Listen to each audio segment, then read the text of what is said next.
Bismillahirrahmanirrahim. Assalamualaikum warahmatullahi wabarakatuh. Alhamdulillahirabbil alamin, nahmaduhu wa nasta'inuhu wa nastaghfiruh. Allahumma shalli wa sallim wa barik ala sayyidina Muhammadin. Amma ba'du. Para jemaah, Bapak Ibu yang dirahmati Allah, alhamdulillah kita bersyukur siang hari ini diberi nikmat oleh Allah sehingga bisa berkumpul, bisa bersilaturahmi, sekaligus juga bisa menunaikan kewajiban kita, yaitu salat zuhur berjamaah, kemudian dilanjut dengan ta'lim. Mudah-mudahan kita berharap kepada Allah apa yang kita pelajari jadi ilmu yang bermanfaat, sekaligus jadi tambahan amal ibadah kita di akhirat. Amin ya rabbal alamin. Para jemaah, Bapak Ibu yang dirahmati Allah, kita lanjutkan kajian kita daripada bab rukun sholat. Yang lalu kita sudah membahas tentang rukun sholat nomor 2 dan 3, yaitu rukun sholat takbiratul ihram, kemudian berdiri bagi yang mampu, jadi rukun sholat. Kemudian sekarang rukun yang keempat, kata Syekhul Mu'allif, Ar-Rabi'u, rukun sholat yang keempat. Jadi rukun itu sesuatu yang menjadi standar sahnya sholat. Tapi meninggalkan rukun tuh kagak batalin sholat, beda itu. Makanya kita fikih bahasnya ada rukun, ada pembatal sholat. Kalau rukun kagak dikerjain, ya sholatnya memang tidak sah, tapi kagak batal kalau dia lagi dalam sholat. Contohnya nih, ketika dia takbir kemudian berdiri, ketika berdiri nggak baca Al-Fatihah, gitu. Sampai kemudian imam ruku, dia ikut ruku. Aslinya kan rukun Al-Fatihah, tapi dia nggak baca. Jadi meninggalkan rukun tuh bukan pembatal sholat. Meninggalkan rukun membuat sholat di rakaat ini tidak sah. Artinya ini rakaat kagak dihitung begitu. Nanti ketika imam assalamualaikum dia berdiri satu rakaat lagi, karena rakaat yang awal dia tidak baca Al-Fatihah begitu. Jadi beda tuh orang ninggalin rukun sama ngerjain pembatal. Kalau pembatal tuh lagi sholat dikerjain, batal sholatnya. Tapi kalau lagi sholat ada rukun yang ketinggalan, sholatnya nggak batal. Cuman rokaat yang dimana rukun itu kagak dikerjain itu tidak terhitung gitu. Termasuk nih rukun yang akan kita bahas, yaitu rukun keempat, surat Al-Fatihah. Baca surat Al-Fatihah. Tapi rukun Al-Fatihah ini diberi keringanan, ditoleransi, boleh kagak dibaca. Lima'dzurin lisabqin, bagi orang yang punya uzur karena dia masbuk, au ghairihi, atau selain karena sebab masbuk. Selain karena sebab masbuk tuh maksudnya kagak bisa baca Al-Fatihah, nggak hafal Al-Fatihah, baru masuk Islam, atau Islamnya sendiri lahir cuman baru sadar sekarang kan begitu. Akhirnya dia mau sholat, dia bingung bacanya apa, kagak bisa Al-Fatihah begitu. Jadi orang kagak bisa Al-Fatihah tuh, apalagi zaman sekarang tuh bukan keanehan gitu. Dulu kalau Soeharto masih jabat, orang muslim kagak Al-Fatihah sih aneh, soalnya dulu gitu. Kalau sekarang ada muslim gak bisa Al-Fatihah, banyak. Banyak. Coba ada atu-atu tanyain tuh sekantor, satu lantai aja tanyain, bisa gak Al-Fatihah gitu? Ada aja begitu. Ada gitu. Umur 40 tahun Muslim KTP-nya Al-Fatihah kagak hafal. Waduh, ada rumahnya. Nah orang kayak gini berarti sholatnya kagak sah. Kudu wajib sholat, cuman Al-Fatihahnya diganti pakai apa Ustaz? Pakai ayat Quran yang dia bisa. Nggak ada ayat Quran yang dia bisa Ustaz. Orang seumur-umur nggak bisa baca Fatihah, Al-Quran apalagi, kan begitu. Al-Fatihah yang paling enteng aja nggak bisa, apalagi suruh surat yang lain gitu. Oh, kalau nggak bisa Al-Fatihah maka diganti dengan apa namanya Al-Baqiyatus Shalihat. Tahu Al-Baqiyatus Shalihat? Subhanallah walhamdulillah wa la ilaha illallah wallahu akbar gitu. Nggak bisa itu juga Al-Baqiyatus Shalihat. Kan subhanallah alhamdulillah wa la ilaha illallah wallahu akbar 4 nih. Ya udah 3 dah, subhanallah alhamdulillah wa la ilaha illallah. Nggak bisa juga 2 dah, subhanallah alhamdulillah. Nggak bisa juga subhanallah aja dah, subhanallah masa ya subhanallah doang kagak bisa, tibang subhanallah, kan begitu. Berapa lama nih subhanallah Ustaz dibaca seukuran orang baca Al-Fatihah. Kan dia berdiri, ini kalau sholat jamaah kan enak, dia berdiri tibang baca subhanallah subhanallah subhanallah, imam ruku Allah ikut ruku. Tapi kalau salah sendiri gimana Ustaz? Ya baca subhanallah seukuran orang beres Al-Fatihah. Kalau dihitung-hitung Al-Fatihah beresnya berapa kali? Berapa menit kira-kira? Paling kagak nyampe semenit kan ya? Semenit dah begitu. Ya udah berdiri dah semenit kira-kira begitu. Kalau emang kira-kira kebanyakan orang baca Al-Fatihah bisa dalam satu menit, atau biar ini dikit semenit 10 detik dah begitu. Subhanallah subhanallah subhanallah gitu. Jadi di tempat sujudnya ada jam gitu, ada timer.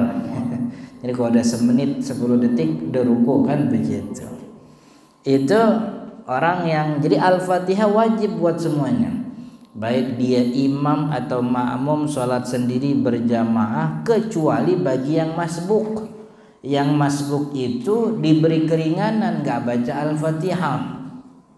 Masbuk itu adalah orang yang datang dalam sholat berjamaah tapi tidak punya cukup waktu untuk baca surat Al-Fatihah, itu namanya masbuk. Jadi kalau ada makmum datang habis surat Al-Fatihah, imam udah beres Al-Fatihah, dia baru masuk. Cuman imam baca suratnya lumayan panjang, namanya bukan masbuk, karena dia punya cukup waktu untuk baca Al-Fatihah. Yang dibilang masbuk itu orang yang masuk dalam berjamaah tapi tidak punya cukup waktu untuk baca Al-Fatihah. Dia masuk sholat, imam udah baca surat selanjutnya setelah Al-Fatihah, ternyata yang dibaca surat Al-Kautsar. Nah, itu kan gak cukup tuh. Inna a'tainakal kautsar fasholli li rabbika wanhar inna syani'aka huwal abtar. Udah, berarti masbuk dia. Boleh gak baca Fatihah? Boleh, cuman syaratnya dia pas masuk langsung Al-Fatihah, maksudnya langsung baca bismillahirrahmanirrahim. Jadi bukannya semua-muanya dibolehin, tapi dia wajib baca seukuran yang dia kena gitu. Jadi pas dia masuk nggak usah baca doa iftitah, tahu masbuk, sok-sokan baca iftitah kan begitu, nggak usah. Kalau udah tahu masbuk baca langsung Al-Fatihah, itu diberi keringanan tuh. Artinya selain 2 orang tadi, orang masbuk sama orang kagak bisa. Ini kalau orang kagak bisa wajib di luar sholat wajib belajar. Hukumnya wajib fardu ain.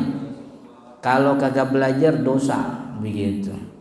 Jadi kagak belajar dosa karena dia udah gede, udah balik, udah wajib sholat. Selain 2 orang ini wajib baca Al-Fatihah. Sendiri wajib, berjamaah wajib. Berjamaahnya baik sholat zuhur, asar atau maghrib, isya, subuh yang suara imamnya dikeraskan. Jadi walaupun suara imam dikeraskan, makmum tetap wajib baca surat Al-Fatihah gitu. Karena yang namanya Al-Fatihah rukun dan rukun ini tidak bisa diwakilkan kepada imam. Dulu Sayyidina Abu Hurairah pernah nanya, "Ya Rasul, kalau kita di belakang imam apa tetap wajib baca Al-Fatihah?" "Wajib," gitu. Tetap wajib. Kata Nabi Muhammad, "Iqra fi nafsik," baca doa, baca sendiri di dalam dirimu. Maksudnya baca sendiri, tidak usah dikeraskan. Iqra li nafsik, baca untuk dirimu sendiri, biar kupingnya aja yang dengar. Jadi walaupun dia di belakang imam, imamnya baca suaranya dikeraskan, makmum tetap wajib baca Al-Fatihah. Loh, ada hadis Ustadz yang bilang katanya orang kalau punya imam, maka bacaan imam itu bacaan dia. Ini khusus buat yang masbuk. Jadi supaya hadisnya ini kepake semua nih. Jadi ada hadis yang Sayyidina Abu Hurairah nanya, "Bagaimana ya Rasul kalau di belakang imam?" "Wajib baca buat dirimu," kan gitu. Yang kedua ada hadis bahwa tidak sah orang sholat tanpa surat Al-Fatihah. Yang ketiga ada hadis orang yang punya imam maka bacaan imam bacaan dia, kan gitu. Nah kalau kita bilang di belakang imam nggak usah baca karena imamnya udah mengeraskan, berarti hadis Abu Hurairah kagak kepake. Hadis ini juga nggak kepake nih, hadis Sayyidina Ibnu Umar kalau nggak, yang bilang tidak sah sholat tanpa surat Al-Fatihah. Jadi nggak kepake nih, gitu. Kepake Ustadz kalau sholatnya sendiri, ya tapi kalau sholat berjamaah jadi nggak kepake. Kan hadisnya mutlak. Hadisnya maka gak bisa dikhususin. Hadisnya bilang tidak sah sholat yang tidak baca Al-Fatihah. Hadis Abu Hurairah malah dalam sholat berjamaah, "Ya Rasul, kalau kita di belakang imam apa iya baca juga?" Baca gitu. Hadis yang orang yang punya imam, bacaan imam jadi bacaan dia, ini khusus untuk masbuk. Kenapa khusus untuk masbuk? Karena ada hadis juga yang mengatakan orang yang ikut ruku bersama imam maka dapat 1 rakaat gitu. Jadi Nabi Muhammad bilang kalau dapat ruku dapat 1 rakaat. Asal dapat ruku ya Rasul, asal dapat ruku. Dia kagak baca, kan imamnya udah baca. Nah gitu. Maka ulama Syafi'i membedakan mana sholat yang muafik. Muafik itu sholat yang makmum muafik itu makmum yang ikut dari awal, sama makmum masbuk itu. Kalau makmum masbuk enggak sempat baca Al-Fatihah, maka bacaannya ditanggung imam, yang penting dia dapat ruku. Karena ada hadisnya tuh. Siapa yang punya imam bacaan dia. Dan orang yang dapat ruku itu dapat 1 sholat, dapat rakaat gitu. Sedangkan orang yang muafik, yang ikut imam dari awal, maka tidak ada keringanan untuk meninggalkan Fatihah, wajib baca. Nah kalau pendapatnya begini semuanya kepake semua hadis nih. Hadis Abu Hurairah yang bilang di belakang imam kudu baca kepake. Hadis Ibnu Umar kepake. Kagak ini. Yang bilang katanya orang yang punya imam bacaan dia kepake buat masbuk. Hadis yang bilang orang dapat ruku, dapat rakaat kepake semuanya. Tapi kalau kita bilang kalau di belakang imam mah nggak usah baca Fatihah, akhirnya hadis Abu Hurairah nggak kepake. Tapi kalau kita mutlakin juga begitu, masbuk tetap wajib baca Al-Fatihah. Gitu. Akhirnya hadis ini kagak kepake nih, hadis yang katanya orang punya imam itu bacaan imam bacaan dia. Jadi kita pengen 4 hadis semuanya ini kagak ada yang nganggur, semuanya kepake. Gitu. Kan nggak boleh. Nggak boleh kalau kita tahu hadis ini sahih kagak diamalin, kagak boleh. Wajib itu kita ngamalin. Cuman ngamalinnya sesuai dengan konteksnya. Makanya kata ulama Syafi'i, imam apa makmum sendiri apa berjamaah wajib baca surat Al-Fatihah. Dikerasin apa kagak dikerasin itu imamnya, makmum wajib baca Al-Fatihah. Loh kalau imamnya ngerasin bacaan Ustaz, kita bacanya kapan? Bacanya setelah imam baca surat Al-Fatihah. Bacanya boleh bareng, sebenarnya boleh juga. Lagi imam baca kita bareng baca. Lah kita jadi kagak dengerin Ustaz. Ngedengerin bacaan imam kan bukan kewajiban. Yang kudu itu baca. Kagak ada rukun sholat mendengarkan imam tuh kagak ada. Gitu. Rukun sholat tuh kagak ada mendengarkan. Rukun sholat tuh baca begitu. Ya cuma dengerin doang kagak baca begitu ya kagak sah harus sholatnya. Bukan kagak sah, artinya rokaat di mana dia nggak baca Al-Fatihah itu tidak dihitung sebagai satu rokaat. Begitu. Artinya kita betul meninggalkan keutamaan. Akhirnya kita kagak dengerin imam, tapi kan kita meninggalkan keutamaan biar sholatnya sah gitu. Ini kan kita percuma dapat keutamaan tapi sholat kagak sah, repot juga gitu. Jadi mendingan maka memang bagusnya nih imam yang rada paham bagaimana jadi imam itu habis baca surat Al-Fatihah itu kan sunnahnya dia diem. Waladdallin amin, diem dia. Kira-kira orang bisa baca Al-Fatihah dah 6 detik kayak 7 detik kayak begitu. Diem baru kemudian lanjut surat selanjutnya. Itu. Jadi diemnya itu untuk memberikan jeda agar makmum bisa Al-Fatihah begitu. Cuman diem setelah surat Al-Fatihah ini bagi orang sholat, ada yang bilang bid'ah emang begitu. Repot juga. Begitu. Jadi ini untuk kemaslahatan. Ini Imam Syafi'i yang bilang begitu. Kalau habis baca Fatihah diem. Jadi kan ada 4 di mana imam atau makmum atau sholat yang sendiri disunahkan diem. Habis takbiratul ihram diem dulu baru baca al-iftitah.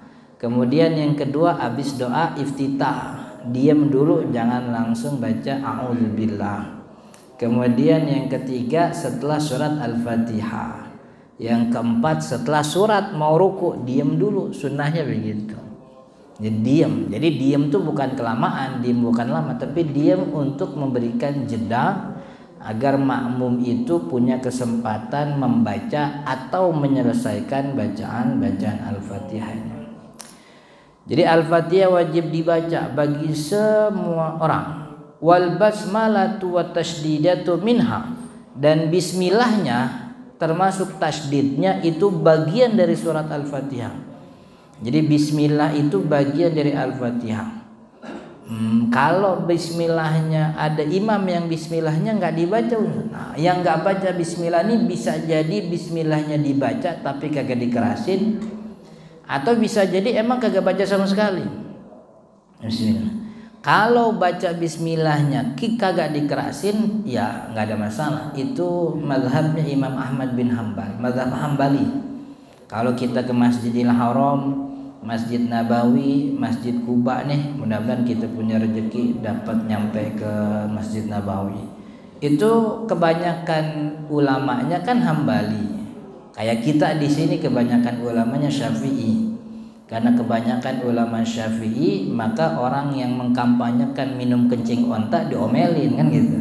Karena kencing onta walaupun onta itu dagingnya halal dimakan, kotorannya najis gitu. Syafi'i begitu. Jadi dari kecil nih kita diajarin hewan semuanya suci kalau hidup. Kotoran hewan semuanya najis walaupun dagingnya halal dimakan.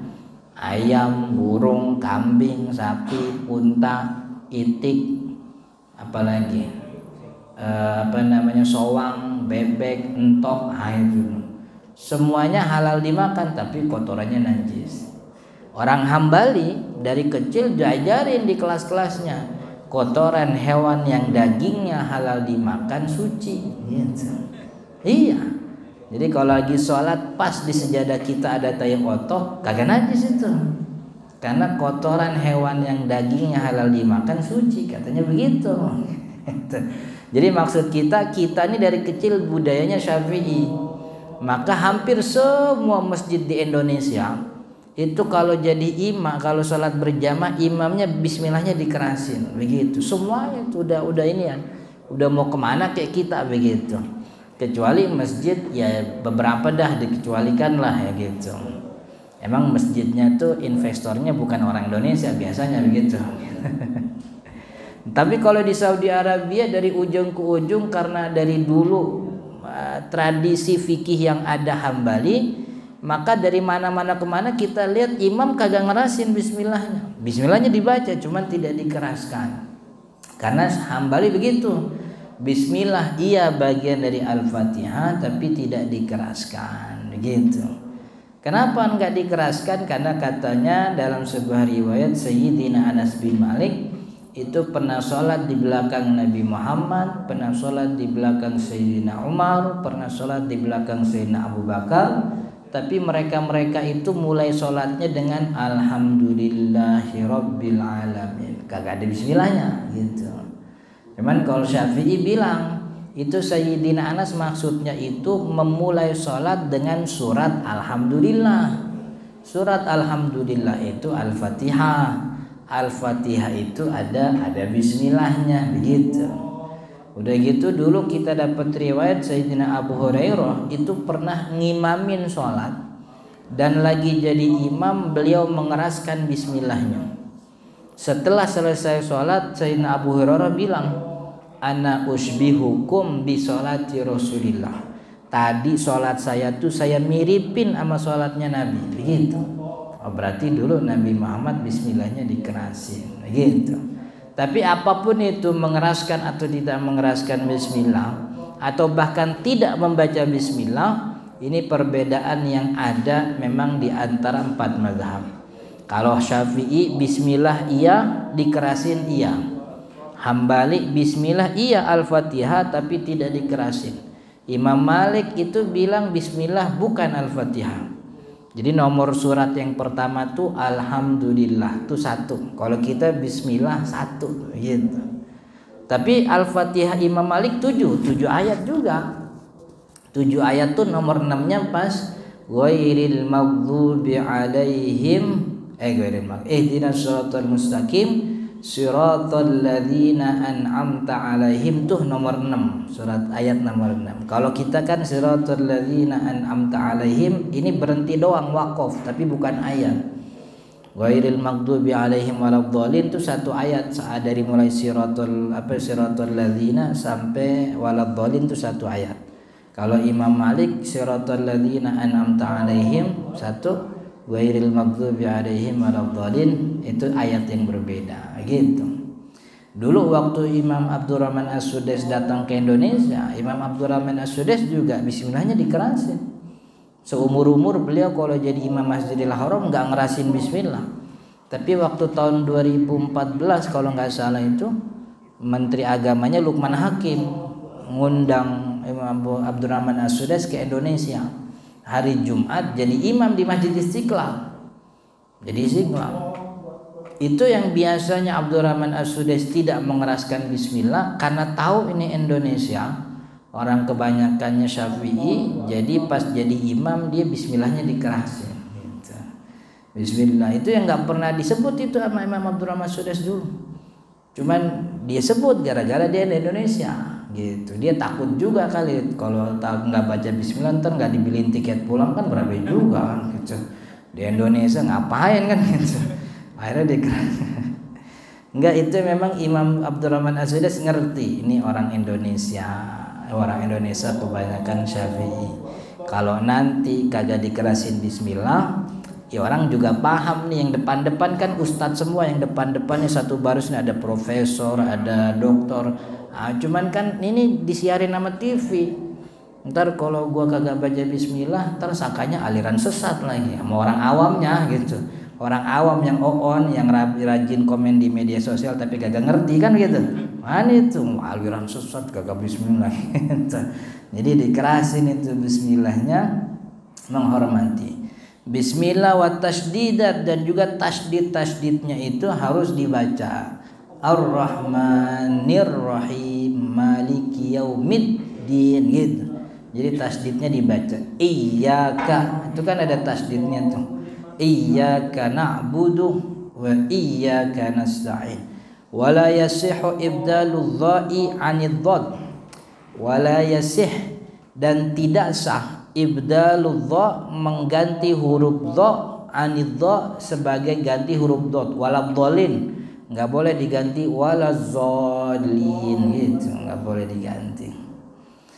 Wa yushtarat, dan disyaratkan Al-Fatihah adamul lahnil mukhil, tidak boleh ada kesalahan, syaratnya tidak boleh ada kesalahan al-mukhil bil makna, yang merubah maknanya. Apa itu kesalahan yang merubah makna? 3, mengganti, menambah, mengurangi. Hurufnya diganti, hurufnya ditambahin, atau hurufnya dikurangin gitu. Bismillahirrahmanirrahim, hurufnya diganti tuh gitu.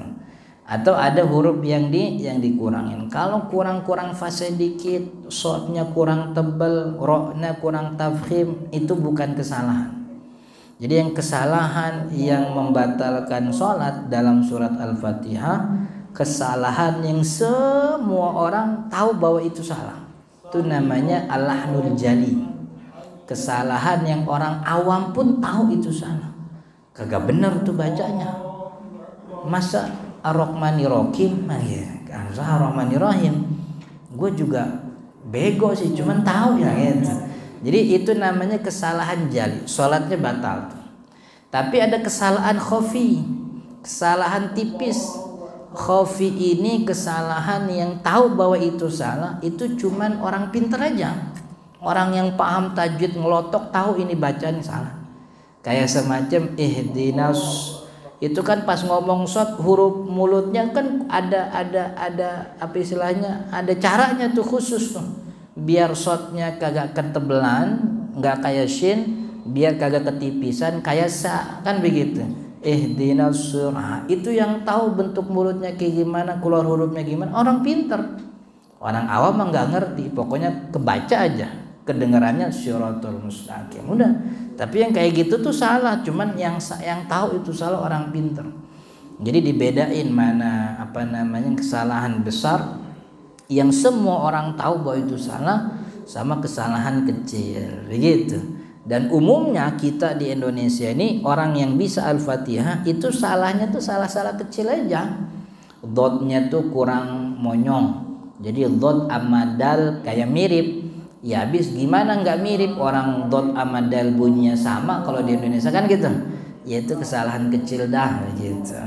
Sod sama sa kan juga mirip-mirip, orang bunyinya SS juga kalau diterjemahin kan juga gitu. Nah, ini kesalahan yang kecil. Tapi kalau kesalahan gede itu begitu, waladdo digantinya jadi waladzo kan begitu. Alaihim digantinya jadi alaihum, huruf harokatnya him. Alaihim ghairil maghdubi alaihim diganti ghairil maghdubi alaihum, gitu. Untung makmum kagak ada yang nanggepin alaihum gambreng kan gitu. Jadi berisik itu sholat. Baca itu merubah itu alaihum kan gitu. Kan kudunya alaihim. Fa wal muwalah.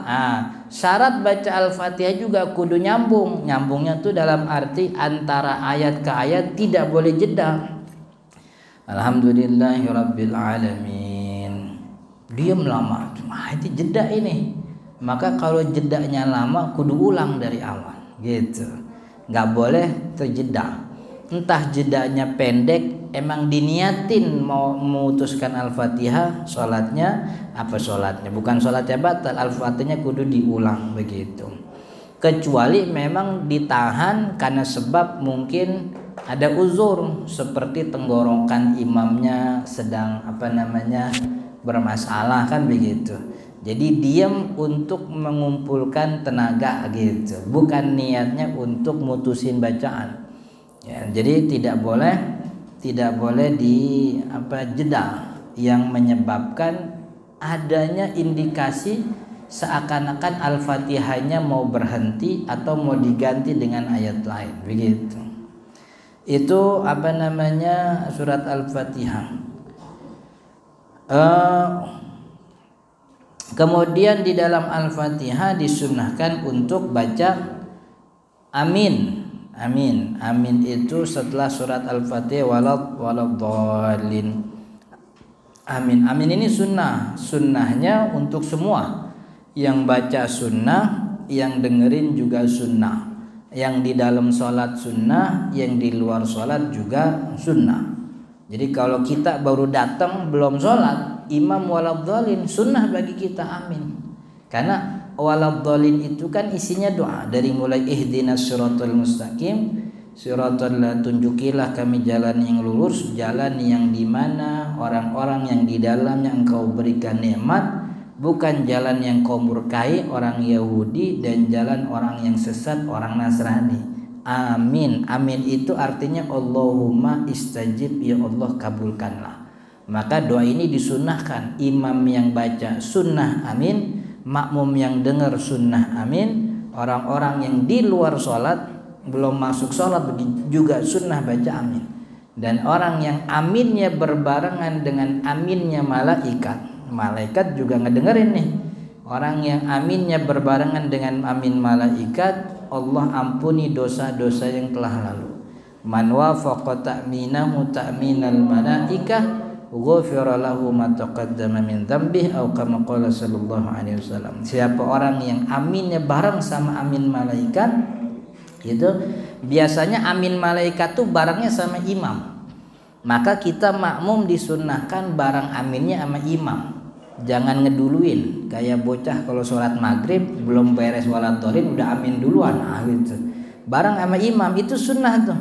Jadi bareng sama imam tuh ada yang hukumnya sunnah, ada yang hukumnya wajib, ada yang hukumnya haram, ada yang makruh. Amin bareng sama imam hukumnya sunnah tuh amin. Amin bareng sama imam tuh sunnah. Kalau wajib bareng Al-Fatihah. Kalau setelah Al-Fatihah imam bakalan baca surat pendek, wajib bareng baca Al-Fatihah sama imam. Wajib, karena Al-Fatihah wajib tadi kita udah sebut. Haram bareng sama imam, haram takbiratul ihram bareng. Yang namanya makmum tuh ngikut. Kalau ngikut tuh imam duluan takbir. Kalau imam takbir kita ngebarengin takbir tuh namanya bukan ngikut, itu namanya nyaingin gitu. Enggak boleh itu, kita mau kompetisi gitu. Yang bareng hukumnya makruh, bareng gerakan pindah gerakan bareng boleh cuman makruh, bagusnya imam duluan. Tapi kalau amin bagusnya bareng gitu. Itu berbarengan sama imam. Juga disunnahkan sebelum Al-Fatihah itu membaca at-ta'awudz, yaitu a'udzubillah. Jadi sebelum Al-Fatihah a'udzubillahi minasyaitonirrajim, baru kemudian baca surat Al-Fatihah. Begitu. Ini rukun Al-Fatihah. Insyaallah kita akan lanjut selanjutnya rukun nomor 5, ruku. Bagaimana bentuk ruku, minimalnya bagaimana, sempurnanya bagaimana, insyaallah di pertemuan akan datang. Karena sudah jam 1, subhanakallahumma. Ada yang mau nanya kalau sebelum tutup? Ada yang mau bertanya? Silahkan. Tadi terkait makruh. Kalau dalam berjamaah posisi imam sama dengan makmum karena faktor kecilnya tempat itu gimana? Awalnya kan beda sedikit tapi lama-lama jadi kayak rata gitu. Yang disyaratkan itu makmum tidak boleh lebih depan daripada imam. Itu syaratnya. Makmum tidak boleh lebih maju daripada imam. Yang jadi ukuran tuh mata kakinya. Jadi bukan ujung jari, karena bisa jadi makmum kakinya nomor 42 gitu. Imam kakinya nomor 38, kan panjangan dia tuh. Tapi mata kakinya yang mana nih? Mata kakinya tidak boleh lebih maju. Berarti sebaris boleh. Kalau emang tempatnya sempit sebaris boleh. Yang penting makmum tidak boleh lebih maju daripada imam, ukurannya mata kaki. Kalau dia berdua tetap sebaris tetap boleh begitu. Tempatnya sempit, dia bikin udah satu baris aja dah kita. Jadi kontrakannya rada panjang, muat buat 5 orang. Cuman sebaris doang begitu.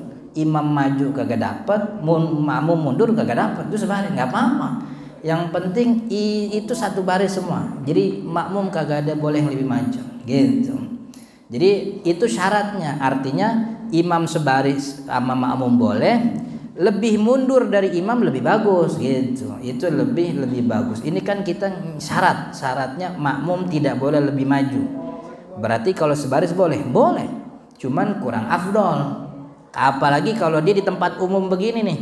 Di tempat umum seperti ini bagusnya makmum tuh agak mundur ke belakang supaya nanti yang datang tahu kalau ini lagi berjamaah. Kalau tahu lagi berjamaah kan tinggal ngikut aja. Jadi tidak bikin jemaah baru. Oke? Wallahu taala. Ada lagi apa? Saya mau tanya, mungkin ada riwayatnya atau enggak gitu ya. Karena saya pernah di suatu tempat setelah wala dolin itu imamnya menambahkan wala walidayya. Dalam riwayat Imam Al-Baihaqi Rabbighfirli. Dalam riwayat Imam Al-Baihaqi ada riwayat setelah waladhdallin Nabi Muhammad menambahkan sebelum amin wa Rabbighfirli. Riwayatnya kagak ada tambahan wali walidayya begitu. Tapi Rabbighfirli ulama Syafi'i termasuk Syekh Nawawi juga menganjurkan itu. Jadi abis waladhdallin Syekh Nawawi Banten tuh di kitab Kasyifatus Saja disunnahkan menambah bacaan doa karena Nabi Muhammad setelah waladhdallin itu mengucapkan Rabbighfirli. Cuman tambahan wali walidayya kalau menurut saya nih, karena ini di dalam sholat begitu, tidak boleh asal ada kata manusia, maka cukup baca Rabbighfirli sebagaimana riwayat yang sampai kepada kita dari Imam Al-Baihaqi. Ada yang nambahin wali walidayya, mungkin ada rujukan yang dia punya, yang saya belum nyampe itu rujukan itu. Jadi yang saya sampai kepada itu bahwa Nabi Muhammad dalam riwayat Imam Al-Baihaqi menambahkan Rabbighfirli. Syekh Nawawi mengkonfirmasi itu. Cuman tambahan wali walidayya ini saya masih belum nemu, mungkin referensi saya yang kurang gitu. Tapi karena cuman itu yang saya punya, maka saya nggak pernah nambahin wali walidayya, cukup Rabbighfirli aja. Nah ini artinya itu pun tidak bisa nyambung waladhdallin, berhenti dulu kalau mau nambahin supaya tidak disangka bahwa Rabbighfirli ini bagian daripada surat Al-Fatihah. Sebagaimana juga amin tidak bisa langsung, jadi dikasih jeda setelah waladhdallin 1-2 kali ketukan baru amin, agar tidak disangka bahwa amin ini bagian dari Al-Fatihah begitu. Oke? Insyaallah kita lanjut di pertemuan akan datang. Subhanakallahumma wa bihamdika asyhadu an la ilaha illa anta astaghfiruka wa atubu ilaik. Assalamualaikum warahmatullahi wabarakatuh.